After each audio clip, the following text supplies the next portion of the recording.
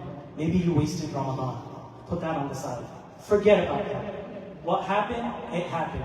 But now Allah subhanahu wa ta'ala is giving you another chance to redeem yourself, to make tawbah and to come back to Him. The Prophet ﷺ said that these 10 days of Dhul Hijjah are the most beloved days to Allah subhanahu wa ta'ala. And in these 10 days, if you fast even one day, you get the reward of fasting for an entire year. If you pray even one night, it is like you have prayed the night of Laylatul Qadr. Allah subhanahu wa ta'ala, my brother and my sister, is giving you a chance to make tawbah and to come back to Him. Do not waste these days. Do not waste the days of Dhul Hijjah. What are some things that we can do? 3 easy things that everyone can do, that you can try to do. Number 1, pray Fajr with Jama'ah. And then stay seated. And when the sun rises, at the time of Ishraq, pray 2 nafil. The Prophet ﷺ said, whoever does this, they get the reward that is equivalent to making Hajj. The second thing you can do is to come to the masjid with the intention of learning something. If you are able to do this, the Prophet ﷺ says, you get the reward of doing a Hajj. And the third and last thing that we can do, my brothers, is, so first you have coming to the masjid with the intention to learn. You have also making sure that you are staying away from halal and haram as well. But coming to the masjid with the intention to learn, praying Fajr with Jama'ah, and then praying the 2 rak'ahs of Ishraq. And then another thing that you can do is pray Jum'ah. According to some hadith, the reward of Jum'ah is equivalent to performing Hajj. But the last thing is fulfilling the need of your brother and sister. Hasan al-Basri, rahimahullah, he says that going to fulfill the need of your brother is better for you than doing a nafil Hajj. There are many things that we can do, but we have to go out and learn them.